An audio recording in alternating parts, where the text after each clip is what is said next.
of success born from the dust.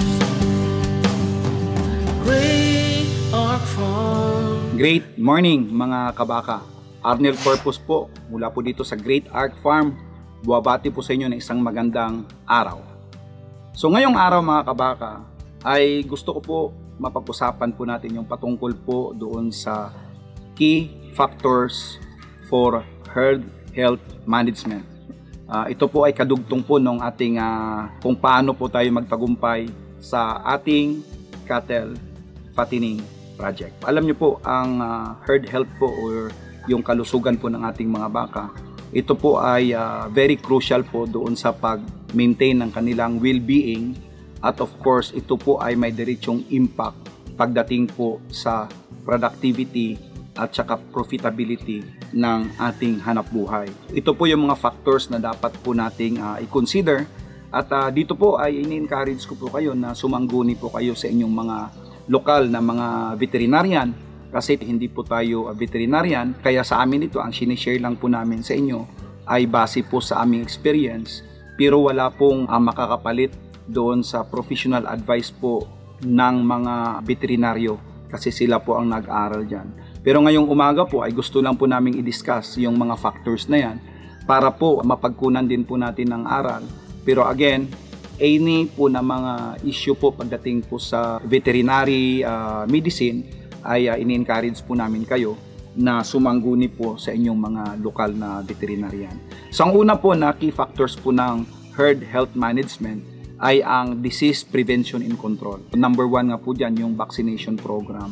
And again, puntahan nyo po ang inyong munisipyo. Pumunta po nyo sa inyong municipal veterinarian office o municipal vet para po mabigyan po kayo ng tamang guidance pagdating po sa vaccination ng inyong mga baka.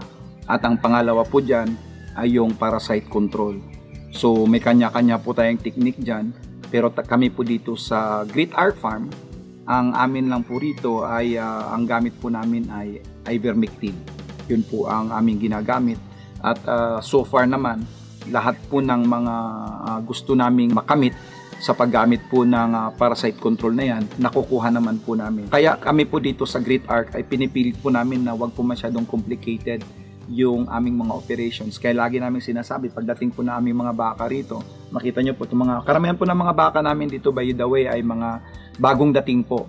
Kasi kami po dito sa Great Ark ay nagsimula lang po noong February 1. Mag-100 araw pa lang po tayo sa Great Ark Farm mga kabaka. Yan po yung kailangan po natin ay pagtuunan po natin ng pansin yung tinatawag po na disease prevention and control. At ang pangalawa po dyan ay yung biosecurity measures. Mahalaga po na yung mga bagong dating ay wag po muna natin isama sa mga baka po na nandito na po sa kanilang kulungan.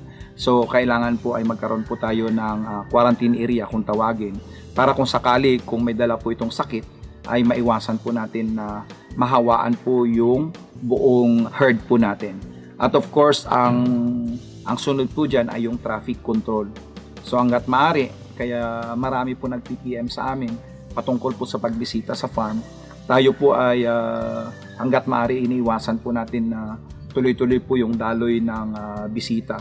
So kaya ang gagawin na lang po natin, ito advance announcement po ito, siguro sa darating na buwan, it's either June or July, ay magkakandak po kami ng on-site training and seminar para po makita nyo na rin po yung ginagawa namin dito. Siguro mag-umpisa tayo sa umaga para makita nyo po yung aming mga ginagawa rito and then tuloy-tuloy na po natin yung lectures hanggang hapon. At may surprise po kami ni Pastor Julius kung ano po yung kakainin natin ng lunch. Antabayan po niya, announce po namin yan. May inayos pa po kami sa farm, humihingi po kami ng paumanhin dahil February 1 lang po kami nagsimula at tuloy-tuloy pa po yung aming mga ginagawang renovation dito po sa Great Ark Farm. At ang pangatlo po dyan ay yung veterinary care and health monitoring. So dapat regular health check sa mga baka. Kaya katulad po sa amin dito, every morning po ay pinapatayo po namin ang aming mga baka isa-isa. At saka of course, kailangan po natin yung emergency preparedness. So dapat may protocol po tayo pagdating po sa pag may mga problema po. So dapat may mga retainer din po kayong mga veterinarian. Kami ay mayroon din pong mga veterinarian na maaari po naming tawagan kung sakali pong magkaroon ng problema. So, ang pang-apat po dyan is yung nutritional health. Yan po lagi ang pinakamahalaga. Kaya pagdating po sa herd health, kailangan po yung nutritional monitoring at saka supplementation ay napakahalaga. Kasi tulad po ng lagi kong sinasabi, pag maayos po ang pakain natin sa ating mga baka, ay maging maayos po yung kanilang pangangatawan. At kung maayos po ang kanilang pangangatawan, ay malakas po ang kanilang immune system. At kung malakas po ang kanilang immune system, ay hindi po sila magkakasakit. Kaya kami po rito, we are very proud na kahit makita nyo po yung mga katawan ng mga bakang dumarating po dito sa aming feedlot. Once na naturukan na po namin yan ng vitamin A, D at saka ivermectin, hindi po na po kami nagtuturok ng kahit ano pa man. At kung mayroon man, napakabihira. Kasi madalas po, hindi na po kami gumagawa niyan dahil po maayos po ang kanilang nutritional health. And of course, ang panglima ay yung stress management. Gagawa po tayo ng video na very elaborate pagdating po sa cattle handling kasi kailangan po itong mga baka na ito ay hindi na i-stress. Kaya makita nyo po yung mga baka na yan kasi kunting-kunti lang po kami rito ay wala, tahimik. So walang stress. Pagdating po sa cattle handling, dapat matuto po tayo na yung mga baka po ay hindi po na i-stress. Adequate po yung kanilang space at maayos po yung kanilang cattle handling. Kaya nakita nyo sa naunang video po natin ay mahalaga po yung tamang design po ng ating bakahan dahil nga po mahalaga po na hindi po natin i-stress yung mga baka po natin during po sa araw-araw nilang existence dito po sa ating feedlot. And of course, kailangan po natin yung record keeping and data analysis. Lagi po natin tinitingnan, lalong-lalo na po kung madalas na pong may nagkakasakit, tingnan po natin yung record natin at baka kailangan na pong sumangguni po tayo sa mga expert para po mabigyan tayo ng guidance. And kasama po dyan, again, yung performance metrics. Kasi pag lagi pong nagkakasakit ang ating mga baka, sigurado po yan, hindi po maganda ang kanilang average daily gain. Pang-pito po ay yung environmental management. Kailangan po ay maayos po lagi yung ating farm. So regular po yung pagtanggal po ng kanilang mga tae. Yung ihi, wala naman po problema kasi within a few minutes po ay natutuyo na po yan dahil exposed po kami. At dahil napakahalaga po dyan, yung tinatawag po nating ventilation. Alam nyo po, yung proper ventilation is crucial to prevent respiratory diseases. O kailangan po pag may mga mala-gymnasium po kayong kulungan ng mga baka, mala-mansion po yan, tingnan po ninyo, baka mamay hindi po maayos yung ventilation at nagiging sanhi po yan upang magkasakit po ng respiratory disease yung ating mga baka.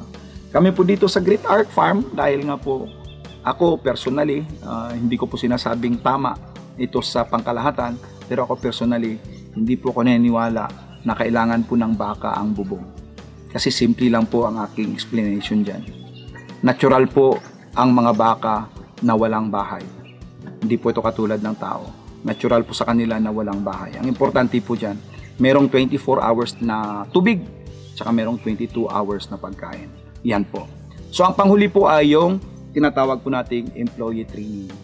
Mahalaga po na may training po yung ating mga tao sa health practices, paano mag-injection, gagawa po tayo ng karagdagang video dyan, paano mag-handle ng baka.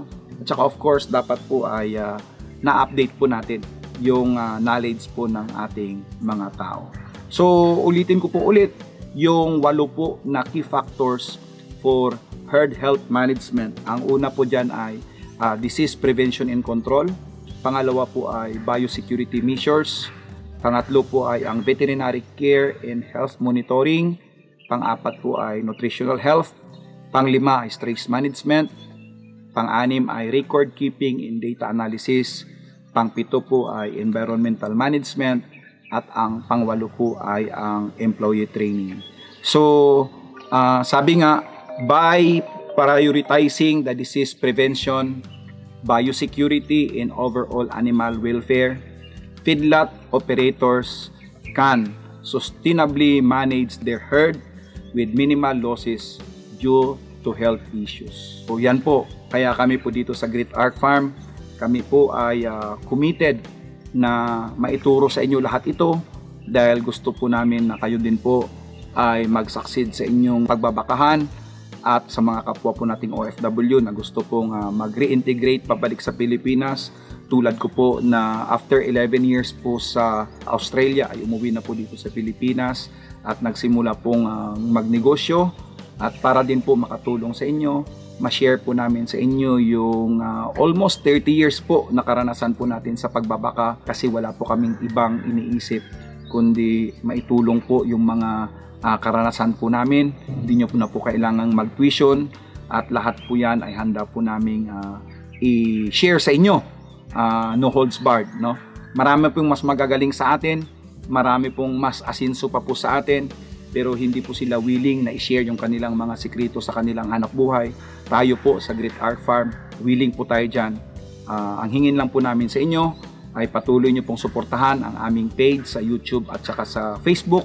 Paki-like, share, and follow, dahil dyan po namin lahat nilalagay itong mga ganitong klase po ng mga sharing po ng experience. Again, sa ngalan po ng aking partner, si Pastor Julius Paler, ito po muli si Kabakang Arnel Corpus mula po dito sa Great Arc Farm. Buwabati po sa inyo ng isang magandang araw at pagpalain po tayo ng Panginoon. Cultivating hope.